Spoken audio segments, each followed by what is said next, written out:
Hello, ನಮಸ್ಕಾರ. ನನ್ನ YouTube ಚಾನಲ್ಗೆ ಮತ್ತೊಮ್ಮೆ ಸ್ವಾಗತ. ಸೊ ಇವತ್ತು ಒಂದು ವಿಶೇಷವಾದಂಥ ವಿಚಾರದ ಬಗ್ಗೆ ಮಾತಾಡೋಣ. ಯಾಕಂದರೆ ನಾನಂತೂ ಭಾಳ ಕ್ರಿಕೆಟ್ ಫಾಲೋ ಮಾಡ್ತೀನಿ. ನಮ್ಮ ದೇಶದಲ್ಲಂತೂ, ನಮ್ಮ ಇಂಡಿಯಾದಲ್ಲಂತೂ ತುಂಬ ಕ್ರಿಕೆಟ್ ಫಾಲೋ ಮಾಡ್ತಾರೆ. ಸೊ ನಾನು ಒಬ್ಬ ಕ್ರಿಕೆಟ್ ಎಂಥೂಸಿಯಾಸ್ಟ್. ಒಂದು ಕ್ರಿಕೆಟ್ ಮೇಲೆ ಒಲವು ತುಂಬ ಇದೆ. ಸೊ ಹಾಗಾಗಿ ಕ್ರಿಕೆಟ್ ಬಗ್ಗೆ ಮಾತಾಡೋಣ ಅಂತ. ಈಗ ಅಪ್ಕಮಿಂಗ್ ಏನು ಇವಾಗ ಬೇಸಿಗೆ ಶುರು ಆಗ್ತಾ ಇದೆ. ಬೇಸಿಗೆ ಶುರು ಆದಂಗೆ ನಮ್ಮ ಇಂಡಿಯಾಲಿ IPL ಆಳು ಮೂಳು ಎಲ್ಲ IPL ಶುರು ಆಗುತ್ತೆ. ಫಸ್ಟ್ ವುಮೆನ್ IPL ಶುರು ಆಗುತ್ತೆ, ಆಮೇಲೆ IPL ಶುರು ಆಗುತ್ತೆ.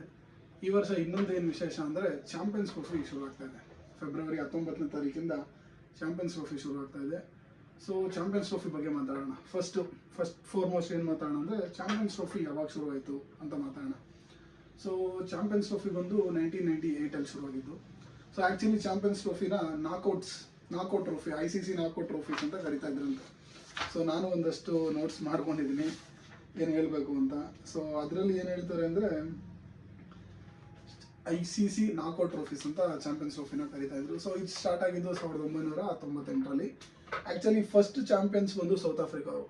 ಫಸ್ಟ್ ನಡೆಯೋದು ಬಾಂಗ್ಲಾದೇಶಲ್ಲಿ ನಡೆಯುತ್ತೆ. ಜೂನಲ್ಲಿ ಶುರು ಆಗುತ್ತೆ 1998ಅಲ್ಲಿ. ಸೊ ಶುರು ಆದಮೇಲೆ ಅಲ್ಲಿ ಶುರು ಮಾಡ್ತಾರೆ 1998ಅಲ್ಲಿ. ಶುರು ಆಗೋದು ಬಂದು ಬಾಂಗ್ಲಾದೇಶಲ್ಲಿ. ಫಸ್ಟ್ ಚಾಂಪಿಯನ್ಸ್ ಬಂದು ಸೌತ್ ಆಫ್ರಿಕಾ ಆಗ್ತಾರೆ. ಸೊ ಸೌತ್ ಆಫ್ರಿಕಾ ಚಾಂಪಿಯನ್ಸ್ ಆದಾಗ ಏನಕ್ಕೆ ಈ ಚಾಂಪಿಯನ್ಸ್ ಟ್ರೋಫಿ ಶುರುವಾಯಿತು, ಇಲ್ಲ ICC ನಾಕೌಟ್ ಟ್ರೋಫಿ ಏನಕ್ಕೆ ಶುರುವಾಯಿತು ಅಂದರೆ, ಈ ICC ಮೆಂಬರ್ ಕ್ಲಬ್ ಇರುತ್ತೆ. ICCಯಲ್ಲಿ ಪರ್ಮನೆಂಟ್ ಮೆಂಬರ್ ಕ್ಲಬ್ಸ್ ಇದ್ದಾರೆ. ಈಗ ನಾವು ಇಂಡಿಯಾ ಹೇಗೋ, ಆಸ್ಟ್ರೇಲಿಯಾ ಹೇಗೋ, ಪಾಕ್, ಬಾಂಗ್ಲಾ, ಇಂಗ್ಲೆಂಡ್ ಇವರೆಲ್ಲ ಒಂದು permanent members. Test playing Nations ಅಂತಾರೆ ಯೂಶಲಿ ICCಯಲ್ಲಿ. ಈ ಟೆಸ್ಟ್ ಆಡುವಂಥ ಒಂದಷ್ಟು ನೇಷನ್ಸ್. ಸೊ ಈಗ ಎಲ್ಲರೂ ಒಂದೊಂದೇ ಶುರು ಆಗಿ ಆಫ್ಘಾನಿಸ್ತಾನ ಅವರು ಆಡ್ತಾ ಇದ್ದಾರೆ. ಸೊ ಶುರು ಆಗ್ತಾ ಇದೆ. ಈ ಟೆಸ್ಟ್ ಪ್ಲೇಯಿಂಗ್ ನೇಷನ್ಸ್ ತುಂಬ ಇಂಪಾರ್ಟೆಂಟ್. ಯಾಕಂದರೆ ಟೆಸ್ಟ್ ಆಡೋದು ಒಂದು test cricket is the purest form of the cricket ಅಂತ. ಕ್ರಿಕೆಟಲ್ಲಿ ನೀವು ನೋಡ್ದಂಗೆ ಟೆಸ್ಟ್ ಕ್ರಿಕೆಟ್ ಆಡೋ ನೇಷನ್ಸ್ ಅಂತ. ಈ ಟೆಸ್ಟ್ ಈಗ ಬಾರ್ಡರ್ ಗವಾಸ್ಕರ್ ಟ್ರೋಫಿ ಆಗ್ಬೋದು, ಇಲ್ಲ ಆ್ಯಶಸ್ ಆಗ್ಬೋದು. ಅದು ಆ ಟೆಸ್ಟ್ ಕ್ರಿಕೆಟ್ನ one of the finest forms ಅಂತ. ತುಂಬ ಪ್ರೊಫೆಷ್ನಲ್ ಆಗಿ ಆಡುವಂಥ ಫಾರ್ಮ್ಯಾಟ್ಸ್ ಅದು. ಸೊ ಆ ICC ಏನು ಪರ್ಮನೆಂಟ್ ಮೆಂಬರ್ಸ್ ಇದಾರಲ್ಲ ಅವ್ರನ್ನ, ಅಂದರೆ ಆ ಟೀಮ್ಸ್ನ ಮಾತ್ರ ಇದರಲ್ಲಿ ಇನ್ಕ್ಲೂಡ್ ಮಾಡಿ ಈ ಚಾಂಪಿಯನ್ಸ್ ಟ್ರೋಫಿ ಶುರು ಮಾಡಿದ ಉದ್ದೇಶ ಬಂದ್ಬಿಟ್ಟು ಆ್ಯಕ್ಚುಲಿ ನಾನ್ ಟೆಸ್ಟ್ ಪ್ಲೇಯಿಂಗ್ ನೇಷನ್ಸ್ ಇರುತ್ತಲ್ವ, ಅದಕ್ಕೆಲ್ಲ ಒಂದಷ್ಟು ಫಂಡ್ ಮಾಡಿ ಅಲ್ಲಿ ಒಂದಷ್ಟು ಡೆವಲಪ್ಮೆಂಟ್ ಮಾಡೋಕ್ಕೆ. ಈಗ ಎಲ್ಲಿ ಹೇಳ್ತೀರಾ, ಆಫ್ಘಾನಿಸ್ತಾನ ಆಗಿರ್ಬೋದು. ಇವಾಗ US ಮೊನ್ನೆ T20 USA ಕ್ವಾಲಿಫೈ ಆಗಿದ್ದು, ವೆಸ್ಟ್ ಇಂಡೀಸ್ ಆಚೆ ಉಳ್ಕೊಂಡು ಹೋಗಿದ್ದು. ಸೊ ಆ ಥರ ಎಲ್ಲ ಸಿನಾರಿಯೋ. ಸೊ ಆ ಥರ ಎಲ್ಲ ಯಾರ್ಯಾರು ಕ್ರಿಕೆಟ್ ಆಡ್ತಾ ಇಲ್ವೋ, ಯಾವ್ಯಾವ ನೇಷನ್ಸ್ ಕ್ರಿಕೆಟ್ ಆಡಬೇಕು, ಅಲ್ಲಿ ಒಂದಷ್ಟು ಕ್ರಿಕೆಟ್ನ ಡೆವಲಪ್ ಮಾಡಬೇಕು ಅಂತ ICC ಅವರು 1998ಅಲ್ಲೇ ಈ ಚಾಂಪಿಯನ್ಸ್ ಟ್ರೋಫಿನ ಶುರು ಮಾಡಿದ್ರು. ಈ ಟೂರ್ನಮೆಂಟಿಂದ ಒಂದಷ್ಟು ಪ್ರಮಾಣದ ಲಾಭಾಂಶ ಆಗಿರ್ಬೋದು, ಒಂದಷ್ಟು ಫಂಡ್ಸ್ನ ಆ ದೇಶದ ಮೇಲೆ ತಗೊಂಡೋಗಿ ಆ ದೇಶದಲ್ಲಿ ಒಂದಷ್ಟು ಸ್ಟೇಡಿಯಮ್ಸ್ ನಿರ್ಮಾಣ ಆಗಿರ್ಬೋದು, ಇಲ್ಲ ಕ್ರಿಕೆಟ್ನ ಒಲವು ಬರೋಕ್ಕೆ, ಕ್ರಿಕೆಟ್ನ ಅಲ್ಲಿ ಹೆಚ್ಚಳ ಮಾಡೋಕ್ಕೆ, ಇಲ್ಲ ಜನ ನೋಡೋ ಥರ ಮಾಡೋಕ್ಕೆ ಒಂದಷ್ಟು ಟೂರ್ನಮೆಂಟ್ ಶುರು ಮಾಡೋದಾಗಿರ್ಬೋದು. ಆ ಥರ ಒಂದು ಪ್ರಯತ್ನ ICC ಅವರು 1998 ಬಾಂಗ್ಲಾದೇಶಲ್ಲಿ ಶುರು ಆಗುತ್ತೆ. ಅದರಲ್ಲಿ ಫಸ್ಟು ಗೆದ್ದಿದ್ದು ನಮ್ಮ south Africa. So south Africa first ಗೆಲ್ತಾರೆ. ಹಂಗೆ ಚಾಂಪಿಯನ್ಸ್ ಟ್ರೋಫಿ ಶುರು ಆಗುತ್ತೆ. ಆ್ಯಕ್ಚುಲಿ ಇದು 4 ವರ್ಷದ ಫಾರ್ಮ್ಯಾಟ್ ಅಂತ 98ಅಲ್ಲಿ, 2002-03ಅಲ್ಲಿ. ಆಗ ನಾವು ಇಂಡಿಯಾಗ ಏನು ನಮ್ಮ ದಾದಾ ಇದ್ದಂಥ ಸೌರವ್ ಗಂಗೂಲಿ ಕಾಲದಲ್ಲಿ ನಾವು ಚಾಂಪಿಯನ್ಸ್ ಟ್ರೋಫಿ ಶೇರ್ ಮಾಡ್ಕೊಳ್ತೀವಿ. ಸೊ ಆ ಥರ ನಡ್ಕೊಂಡು ಬರ್ತಾ ಇರುತ್ತೆ. ಸೊ ಲಾಸ್ಟ್ಲಿ ಪ್ರೀವಿಯಸ್ಸಲ್ಲಿ ಈ ಚಾಂಪಿಯನ್ಸ್ ಟ್ರೋಫಿ ನಡೆದು ಆಲ್ಮೋಸ್ಟ್ 2017ಅಲ್ಲಿ ನಡೆದಿರುತ್ತೆ. ಸೊ ಅಲ್ಲಿಂದ ಈಗ ಆಲ್ಮೋಸ್ಟ್ 2025 ಆಗಿಬಿಟ್ಟಿದೆ. ತುಂಬ ಗ್ಯಾಪ್ ಆಗಿಬಿಟ್ಟಿದೆ. ಆ್ಯಕ್ಚುಲಿ 2017ಅಲ್ಲಿ ನಡೆದಾಗ ನಾವು ಇಂಗ್ಲೆಂಡ್ ಆ್ಯಂಡ್ ವೇಲ್ಸಲ್ಲಿ ನಡೆದಿದ್ದು. ಸೊ ನಾವು ರನ್ನರ್ಸ್ ಆಗಿರ್ತೀವಿ. ಅಂಡರ್ ವಿರಾಟ್ ಕೊಹ್ಲಿ, ಮೊಹಮ್ಮದ್ ಅಮೀರ್ ಹೌದು ಬೌಲಿಂಗ್ ಅವ್ರದ್ದೊಂದು ಭೀಕರವಾದಂಥ ಬೌಲಿಂಗ್ ದಾಳಿಗೆ ಸಿಲುಕಿ ನಾವು ಸೋತೋಗ್ಬಿಡ್ತೀವಿ. ಫೈನಲ್ಸಲ್ಲಿ ನಾವು ರನ್ನರ್ಸ್ ಆಗ್ತೀವಿ ಆ್ಯಕ್ಚುಲಿ. ಸೊ ಈಗ ಕರೆಂಟ್ ಚಾಂಪಿಯನ್ಸ್ ಬಂದು ಆಬ್ವಿಯಸ್ಲಿ ಪಾಕಿಸ್ತಾನ್, ಬಿಕಾಸ್ 2017 ಪಾಕಿಸ್ತಾನ್ ಗೆಲ್ತಾರೆ ಇಂಗ್ಲೆಂಡಲ್ಲಿ. ಸೊ ಅವರು ಈಗ ಕರೆಂಟ್ ಚಾಂಪಿಯನ್ಸು. ಸೊ ಇನ್ನಲ್ಲೇ ಬಂದು ಹೇಳಿದೆ. ಸೊ 50 ಓವರ್ ಫಾರ್ಮ್ಯಾಟ್ ಇರುತ್ತೆ ಮಾಮೂಲಿ. ಇದನ್ನು ಏನಕ್ಕೆ ಶುರು ಮಾಡಿದ್ರು, ಟೆಸ್ಟ್ ಆಡ್ದಿಲ್ಲಂಥ ನೇಷನ್ನು ಟೆಸ್ಟ್ ಆಡೋ ಥರಕ್ಕೆ ಒಂದಷ್ಟು ಫಂಡ್ಸ್ ಇವರು ಒಂದಷ್ಟು ದುಡ್ಡು ಮಾಡಿ ಆ ದುಡ್ಡನ್ನ ಎತ್ಕೊಂಡೋಗಿ ಬೇರೆ ದೇಶದಲ್ಲಿ ಇನ್ವೆಸ್ಟ್ ಮಾಡಿ ಅಲ್ಲಿ ಮತ್ತೆ ಕ್ರಿಕೆಟ್ ಬರಲಿ, ಅಂದರೆ ಕ್ರಿಕೆಟ್ ಜಾಸ್ತಿ ಆಗಲಿ, ಆಡೋ ಸಂಖ್ಯೆ ಜಾಸ್ತಿ ಆಗಲಿ ಅಂತ. ಸೊ ಹಂಗೆ ಆಯಿತು. ಸೊ ನೆಕ್ಸ್ಟು ಇನ್ನು ICC ಚಾಂಪಿಯನ್ಸ್ ಟ್ರೋಫಿ ಬಗ್ಗೆ ಹೇಳೋದಾದರೆ ಮೋಸ್ಟ್ ಸಕ್ಸಸ್ಫುಲ್ ಟೀಮ್ಸ್ ಅಂತ ಬರುತ್ತೆ. ಈ ಟ್ರೋಫಿಯಲ್ಲಿ ಯಾರು ತುಂಬ ಸಕ್ಸಸ್ ಕಂಡಂಥ ತಂಡ ಯಾವುದು ಅಂದರೆ ಆಬ್ವಿಯಸ್ಲಿ ಕ್ರಿಕೆಟ್ ಅಂತ ಬಂದಾಗ Australia is one of the finest teams. Cricket ಅಂತ ಬಂದಾಗ ಆಸ್ಟ್ರೇಲಿಯಾ ಮೈಂಡ್ ಸೆಟ್ ಅನ್ನೋದೇ ಒಂದು ಭಾಳ ಕುತೂಹಲಕಾರಿ ಮಾಹಿತಿ ಅದು. ಆ್ಯಕ್ಚುಲಿ ಕುತೂಹಲ ಮೂಡಿಸಿರುವಂಥ ತಂಡ ಅದು.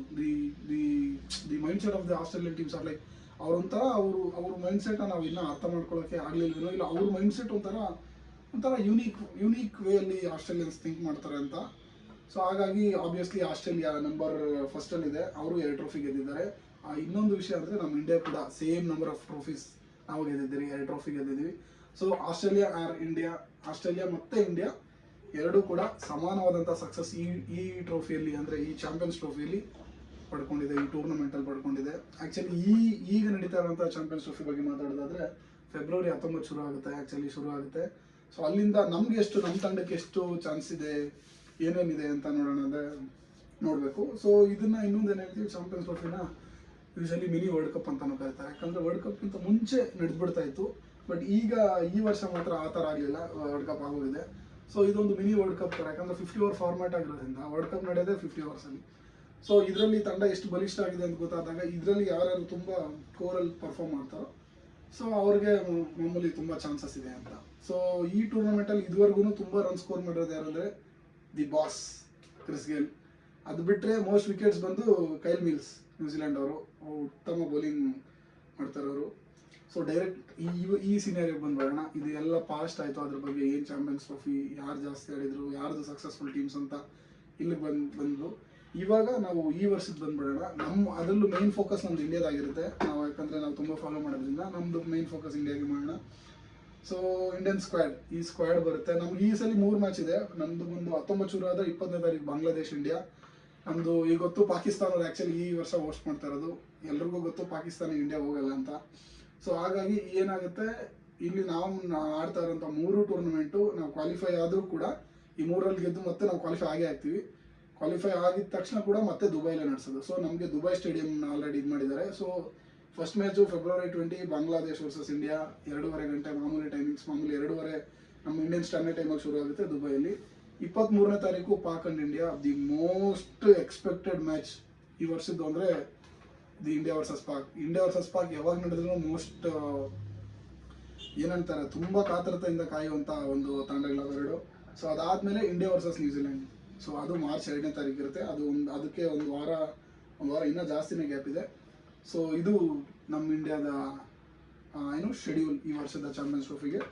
ಸೊ ಸ್ಕ್ವಾಡ್ ನೋಡೋದಾದರೆ ಮಾಮೂಲಿ ನಮ್ಮ captain Rohit Sharma, Shubman Gill vice captain ಈ ಸಲ. 3ರಲ್ಲಿ the king, one and only the king, 3ರಲ್ಲಿ ಯಾವಾಗಲೂ ವಿರಾಟ್ ಕೊಹ್ಲಿ. ಆಮೇಲೆ ಶ್ರೇಯಸ್ ಅಯ್ಯರ್ ಇದ್ದಾರೆ. ಶ್ರೇಯಸ್ ಅಯ್ಯರ್ 4 ಫಿಕ್ಸ್ ನನ್ನ ಪ್ರಕಾರ. 5th ಪೊಸಿಷನ್ಗೆ ಆ್ಯಕ್ಚುಲಿ ತುಂಬ ಬ್ಯಾಟಲ್ ನಡೀತಾ ಇದೆ ಅಂತ ಹೇಳ್ಬೋದು. ಯಾಕಂದರೆ ನನ್ನ ಪ್ರಕಾರ KLR ಆಡಬೇಕು, ನಮ್ಮ ಕನ್ನಡಿಗ ರಾಹುಲ್ 5th ಆಡಬೇಕು. ಮೋಸ್ಟ್ ಎಕ್ಸ್ಪರ್ಟ್ಸ್ ಹೇಳೋದನ್ನು ಕೂಡ KL ರಾಹುಲ್ ನಂಬರ್ 5 ಆಡಬೇಕು ಅಂತ. ಬಟ್ ಗೊತ್ತಿಲ್ಲ. ಬಟ್ ಈಗ ಮೊನ್ನೆ ಇಂಡಿಯಾ ವರ್ಸಸ್ ಇಂಗ್ಲೆಂಡ್ ನಡೆದಾಗೂ ಕೂಡ 6-7 ಮಿಸ್ ಮ್ಯಾಚ್ ಆಯಿತು. ಲಾಸ್ಟ್ ಮ್ಯಾಚಲ್ಲಿ ಮತ್ತೆ 5 ಆಡಿದ್ರು. ಬಟ್ ಗೊತ್ತಿಲ್ಲ ಅಲ್ಲಿ ಏನು ಟೀಮ್ ಒಳಗಡೆ ಏನು ಪ್ರೋಸ್ ಅಂಡ್ ಕಾನ್ಸ್ ನಡೀತಾ ಇದೆ ಅಂದ್ಬಿಟ್ಟು. ಸೊ ಅವರು ಏನು ಅಡ್ಜಸ್ಟ್ಮೆಂಟ್ನ ಮಾಡೋಕ್ಕೆ ಹೋಗ್ತಾ ಇದ್ದಾರೆ ಅಂತ. ಸೊ ವಿಕೆಟ್ ಕೀಪರಲ್ಲಿ ರಾಹುಲ್ ಇದ್ದಾರೆ, ರಿಷಬ್ ಪಂತು ಕೂಡ ಇದ್ದಾರೆ. ಅದು ಬಿಟ್ಟರೆ ಆಲ್ರೌಂಡರ್ ಸ್ಕೋಟಾಗಿ ಬಂದರೆ ಹಾರ್ದಿಕ್ ಪಾಂಡ್ಯ ನಂಬರ್ 1 ಆಡ್ತಾರೆ. ಅದು ಬಿಟ್ಟರೆ ಸ್ಪಿನ್ನಿಂಗ್ ಆಲ್ರೌಂಡರ್ ಆದರೆ ಅಕ್ಷರ್ ಪಟೇಲ್ ಮತ್ತು ವಾಷಿಂಗ್ಟನ್ ಸುಂದರ್ ಇದ್ದಾರೆ. ಪ್ರೀಮಿಯಂ ಸ್ಪಿನ್ನರ್ ಕುಲ್ದೀಪ್ ಯಾದವ್ ಇದ್ದಾರೆ, ಹರ್ಷಿತ್ ರಾಣಾ, ಮೊಹಮ್ಮದ್ ಶಮಿ, ಹರ್ಷದೀಪ್ ಸಿಂಗ್, ಜಡೇಜಾ. ಅದು ಬಿಟ್ಟರೆ ವರುಣ್ ಚಕ್ರವರ್ತಿ. ಸದ್ಯಕ್ಕೆ ಇದು ನಮ್ಮ ತಂಡ. ಇನ್ನೇನಿಲ್ಲ, ಬ್ಯಾಟಿಂಗ್ ಬಗ್ಗೆ ಮಾತಾಡೋಂಗಿಲ್ಲ. ವಿರಾಟ್ ಕೊಹ್ಲಿ ಒಂದು ಸ್ವಲ್ಪ ಫಾರ್ಮ್ನ ಕನ್ಸರ್ನಲ್ಲಿ ಇದೆ, ಆದ್ರೂ ಇಟ್ಸ್ ಓಕೆ.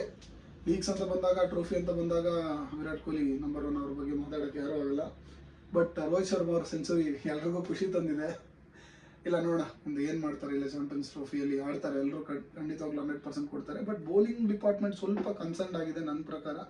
ಅದು ಬೌಲಿಂಗ್ ಯಾಕೆ ಕನ್ಸರ್ನ್ ಇದೆ ಅಂದರೆ ಇನ್ನೊಂದು ವಿಶೇಷವಾದಂಥ ಪಾಯಿಂಟ್ ಇದೆ. ಬೂಮ್ರಾ ಅವರ ಆಬ್ಸೆನ್ಸಲ್ಲಿ, ಬೂಮ್ರಾ ಅವ್ರಿಗೆ ಇಂಜುರಿ ಆಗಿರೋ ಕಾರಣದಿಂದಾಗಿ ಬೂಮ್ರಾ ಅವರು ಆಡ್ತಾ ಇಲ್ಲ. ಸೊ ಇಲ್ಲಿ ಏನಾಗುತ್ತೆ, ಒಂದು ಫೇಮಸ್ ಗಾದೆ ಇದೆ ಕ್ರಿಕೆಟಿಂಗ್ ಕಲ್ಚರಲ್ಲಿ, ಬ್ಯಾಟ್ಸ್ಮನ್ಸ್ ನೀವು ಏನೇ ಮಾಡಿ ಬ್ಯಾಟ್ಸ್ಮನ್ಸು ನಿಮಗೆ ಎಂಟರ್ಟೈನ್ಮೆಂಟ್ ಕೊಡ್ತಾರೆ, ಆದರೆ ಬೌಲರ್ಸ್ ನಿಮಗೆ ಟೂರ್ನಮೆಂಟ್ನ ಗೆಲ್ಲಿಸ್ತಾರೆ ಅಂತ. ಸೊ ಅದೇನಾಗುತ್ತೆ, ಬ್ಯಾಟ್ಸ್ಮನ್ ಟೀಮಲ್ಲಿ ಇದ್ದಾಗ ಕೂಡ ಅದೊಂದು ಎಂಟರ್ಟೈನ್ಮೆಂಟ್ ಇಲ್ಲ, ಸ್ಪಾನ್ಸರ್ಶಿಪ್ ನಿಮಗೆ ತಂದುಕೊಡ್ಬೋದು ಬ್ಯಾಟ್ಸ್ಮನ್ಸ್. ಬಟ್ ಒಂದು ಟೂರ್ನಿ ಅಂತ ಗೆಲ್ಲಬೇಕು ಅಂತ ಇದ್ದಾಗ ಬೌಲಿಂಗ್ ಯೂನಿಟ್ ಭಾಳಷ್ಟು ಚೆನ್ನಾಗಿರ್ಬೇಕು. ಬೌಲಿಂಗ್ ಯೂನಿಟ್ನ ಕೆಪಾಬಿಲಿಟಿ ತುಂಬ ಭಾರವಾಗಿರಬೇಕು. ಅವಾಗ ಏನಾಗುತ್ತೆ, ಟೂರ್ನಮೆಂಟ್ನ ಗೆಲ್ತಾರೆ. ಸೊ ಈಗ ಯಾಕೆ ಇಂಡಿಯಾ ಬೌಲಿಂಗ್ ಕನ್ಸರ್ನ್ ಇದೆ ಅಂದರೆ, ಸೊ ಬೂಮ್ರಾ ಅವರ ಆಬ್ಸೆನ್ಸ್. ಬೂಮ್ರಾ ನಿಮ್ಗೆ ಗೊತ್ತಿದೆ, ಬೋರ್ಡರ್ ಟ್ರೋಫಿಯಲ್ಲಿ ಇಂಜುರಿ ಆಗಿರೋದ್ರಿಂದ ಸೊ ಬೂಮ್ರಾ ಅವರ ಆಬ್ಸೆನ್ಸ್ ತುಂಬ ಕಾಡುತ್ತೆ. ಸೊ ನೋಡೋಣ. ಬಟ್ ಏನು ಮಾಡೋಕ್ಕಾಗಲ್ಲ, ಶಮಿ ಬರ್ತಾ ಇದ್ದಾರೆ. ಸೊ ಬೂಮ್ರಾ ಅವ್ರನ್ನ ಬಿಟ್ಟು ಒಂದಷ್ಟು ಜನ ಈಗ ರೆಸ್ಪಾನ್ಸಿಬಿಲಿಟಿ ತಗೊಳ್ಳೋಂಥ ಸಮಯ.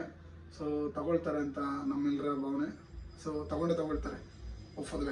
ಇದೊಂದು ಏನು ನಾನ್ ಟ್ರಾವೆಲಿಂಗ್ ಸಬ್ಸ್ಟಿಟ್ಯೂಟ್ಸ್ ಅಂತ ಬ್ಯಾಟಿಂಗಲ್ಲಿ ಇರಲಿ ಅಂದ್ಬಿಟ್ಟು ಯಶಸ್ವಿ ಜೈಸ್ವಾಲ್ನ, ಬೌಲಿಂಗಲ್ಲಿ ಕನ್ಸರ್ನ್ ಇರೋದ್ರೆ ಮೊಹಮ್ಮದ್ ಸಿರಾಜ್ನು ಕೂಡ ನಾನ್ ಟ್ರಾವೆಲಿಂಗ್, ಅವ್ರು ಟ್ರಾವೆಲ್ ಮಾಡಲ್ಲ, ದುಬೈಗೆ ಹೋಗಲ್ಲ, ಬಟ್ ಏನಾದರೂ ಅಲ್ಲಿ ಇಂಜುರಿ ಆದರೆ ಜೈಸ್ವಾಲು, ಮೊಹಮ್ಮದ್ ಸಿರಾಜು ಮತ್ತು ದುಬೆ ಆಲ್ರೌಂಡರ್, ದುಬೆನ ನಾನ್ ಟ್ರಾವೆಲಿಂಗ್ ಸಬ್ಸ್ಟಿಟ್ಯೂಟ್ಸ್ ಅಂತ ಟೀಮಲ್ಲಿ ನೇಮ್ನ ಮೆನ್ಷನ್ ಮಾಡಿದ್ದಾರೆ. ಸೊ ಏನಾದರೂ ಅಲ್ಲಿ ಯಾರಿಗಾದ್ರೂ ಇಂಜುರಿ ಸಮಸ್ಯೆ ಇಲ್ಲ, ಏನಾದರೂ ಒಂದಷ್ಟು ಇದಾದರೆ, ಇಂಜುರಿ ಯಾರಿಗಾದ್ರೂ ಆದರೆ ಆಡಬೇಕು ಅಂತ ಬಂದರೆ ಇವರು ಮೂವರು ಆಡ್ತಾರೆ. ಇದು ನಮ್ಮ ಟೀಮ್ನ ಪ್ರಾಬಬಿಲಿಟಿ. ಇನ್ನೇನು ಅದ್ರ ಬಗ್ಗೆ ಮಾತಾಡೋಂಗಿಲ್ಲ. ಆಬ್ವಿಯಸ್ಲಿ ಪೊಸಿಷನ್ಸ್ ಬಗ್ಗೆ ಮಾತಾಡಿದ್ರೆ Rohit Sharma number 1, Shubman Gill number 2, batting opening ಅವರೇ, ಓಪನರ್ಸ್ ಅವರೇ, Kohli number 3 fix, number 4 Shreyas fix, number 5ಗೆ ಈಗ ಗೊತ್ತಿಲ್ಲ ಹಾರ್ದಿಕ್ ಪಾಂಡ್ಯ ಆಡ್ತಾರೋ, KL ಆಡ್ತಾರೋ, ಇಲ್ಲ ಅಕ್ಷರ್ ಪಟೇಲ್ ಟೀಮಲ್ಲಿ ಬಂದರೆ ಅವ್ರು ಆಡ್ತಾರೋ ಅಂತ. ಬಟ್ ನನ್ನ ಪ್ರಕಾರ KL ರಾಹುಲ್ ಆಡಬೇಕು ನಂಬರ್ 5, ಅದಾದಮೇಲೆ ಆಲ್ರೌಂಡರ್ಸ್ ಬರಲಿ, ಅದಾದಮೇಲೆ ಬೌಲರ್ಸ್ ಬರಲಿ ಅಂತ. ಸೊ ಇದು ಈಗಿನ ಸಿನಾರಿಯೋ. ಬಟ್ ಬೌಲಿಂಗ್ ಸ್ವಲ್ಪ ಕನ್ಸರ್ನ್ ಇದೆ, ಬಿಕಾಸ್ ಹರ್ಷಿತ್ ರಾಣಾ ಈಗಷ್ಟೇ ಡೆಬ್ಯೂ ಮಾಡಿರೋದು. ಮೊಹಮ್ಮದ್ ಶಮಿ ಬಂದು ಆಫ್ಟರ್ 2 ಲಾಂಗ್ ಇಯರ್ಸ್ ಆಡ್ತಾ ಇರೋದ್ರಿಂದ ನೋಡಬೇಕಾಗುತ್ತೆ, ಗೊತ್ತಿಲ್ಲ ಏನು ಮಾಡ್ತಾರೆ ಅಂತ. ಬಟ್ ಅವರು ಇನ್ನೂ 100% ಕಾಣಲಿಲ್ಲ ಮೊನ್ನೆ ಸೀರೀಸಲ್ಲಿ, ಬಟ್ ಆಗ್ತಾ ಇದ್ದಾರೆ. ರೋಹಿತ್ ಶರ್ಮಾ ಮೊನ್ನೆ ಪ್ರೆಸ್ ಕಾನ್ಫರೆನ್ಸಲ್ಲಿ ಹೇಳ್ದಂಗೆ ಅಷ್ಟು ಎಕ್ಸ್ಪೆಕ್ಟ್ ಮಾಡೋಕ್ಕಾಗಲ್ಲ, 1 ವರ್ಷ ಆದಮೇಲೂ ಕೂಡ ಅವ್ರು ಅಷ್ಟು ಮಾತ್ರ ಬಂದಿರೋದು okay. But Varun Chakravarthy match winner ಆಗ್ತಾರೆ ನನ್ನ ಪ್ರಕಾರ. ಸ್ಪಿನ್ನಿಂಗ್ ವಿಭಾಗದಲ್ಲಿ ವರುಣ್ ಚಕ್ರವರ್ತಿ ಮೊನ್ನೆ ತೋರಿಸಿರೋಂಥ ಪರ್ಫಾರ್ಮೆನ್ಸ್ ನೋಡಿದ್ರೆ ತುಂಬ ಚೆನ್ನಾಗಿದೆ. ಈ ಟೂರ್ನಿ ಆಟ್ ಫೇವ್ರೇಟ್ಸ್ ಅಂತ ಬಂದರೆ ಮೋಸ್ಟ್ ಪ್ರಾಬಬ್ಲಿ ಇಂಡಿಯಾ ಆಸ್ಟ್ರೇಲಿಯಾ ಮತ್ತೆ ಇಂಡಿಯಾ ಆಸ್ಟ್ರೇಲಿಯಾ ಅನಿಸುತ್ತೆ. ಬಟ್ ಇಂಗ್ಲೆಂಡ್ ಪರ್ಫಾರ್ಮೆನ್ಸ್ ನೋಡಿದ್ರೆ ಇಂಗ್ಲೆಂಡ್ ಯಾಕೋ ಸ್ವಲ್ಪ ಕೊಂಚ ಎಲ್ಲೋ ಇದಾಗಿದೆ ಅಂತ, ನೋಡಬೇಕು ಯಾರ್ಯಾರು ಹೇಗೆ ಆಡ್ತಾರೆ ಅಂತ. ಸೊ ಇದು ಇವತ್ತಿನ ಏನು ಹೇಳ್ತೀರಾ, ಈ ಚಾಂಪಿಯನ್ಸ್ ಟ್ರೋಫಿಯ ಒಂದಿಷ್ಟು ಮನದಾಳದ ಮಾತು. ಆಮೇಲೆ ಇದು ನನ್ನ ಅನಾಲಿಸಿಸು, ನೋಡೋಣ ಮುಂದೇನಾಗುತ್ತೆ ಅಂತ. ಈ ಸಲ ನೋಡೋಣ, ನಮ್ಮ ಪೋಸ್ಟ್ ಮ್ಯಾಚ್ ಅನಾಲಿಸಿಸ್ ಮಾಡೋಣ ಅಂತ. ಪೋಸ್ಟ್ ಮ್ಯಾಚ್ ಅನಾಲಿಸಿಸ್ 3 ಭಾಗಕ್ಕೂ ಮಾಡ್ತೀವಿ. ಇದರ ನಂತರ ಮತ್ತೆ IPL ಮಾರ್ಚ್ 22ರಿಂದ ಶುರು ಆಗುತ್ತೆ. ಸೊ ಹಂಗೆ ಕಂಟಿನ್ಯೂ ಮಾಡೋಣ, ಅಲ್ಲಿ ನಮ್ಮ RCBನ ತಗೊಳ್ಳೋಣ ಅಂತ. ಸೊ ಇದು ಈ ವಿಡಿಯೋದ ಒಂದಷ್ಟು ಸಾರಾಂಶ, ಒಂದಷ್ಟು ಮಾತುಕತೆ. ಸೊ ಮುಂದೆ ಸಿಗೋಣ. Thank you so much. ನೋಡಿ, ಲೈಕ್ ಮಾಡಿ, ಶೇರ್ ಮಾಡಿ, ಸಬ್ಸ್ಕ್ರೈಬ್ ಮಾಡಿ ಇಷ್ಟ ಆದಷ್ಟು, ಮತ್ತು ಕಮೆಂಟ್ ಮಾಡೋದನ್ನ ಮರಿಬೇಡಿ. ಸೊ ಇದು ಇವತ್ತಿನ ಒಂದು ಚಾಂಪಿಯನ್ಸ್ ಟ್ರೋಫಿಯ ನೋಟ. ಮುಂದೆ ಖಂಡಿತವಾಗ್ಲೂ ಇನ್ನೊಂದು ಹೊಸ ವಿಚಾರಗಳ ಜೊತೆ ನಿಮ್ಮ ಜೊತೆ ಸಿಗ್ತಾ ಇರ್ತೀನಿ. ಟೇಕ್ ಕೇರ್, ಬಾಯ್, ಟಾಟಾ.